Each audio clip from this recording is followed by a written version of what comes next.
తెంచుకుంటే తెగిపోతుందా దేవుడు వేసిన బంధం?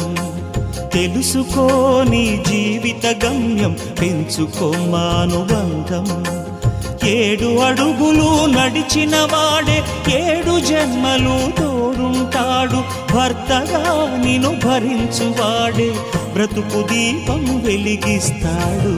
అతని హృదయం నాటి చెరామి, అగ్నిహోత్రమే అందుకు హామీ. అతని హృదయం నాటి చెరామి, అగ్నిహోత్రమే అందుకు హామీ. తెంచుకుంటే తెగిపోతుందా దేవుడు వేసిన బంధం? తెలుసుకో నీ జీవిత గమ్యం, పెంచుకోమానుబంధం.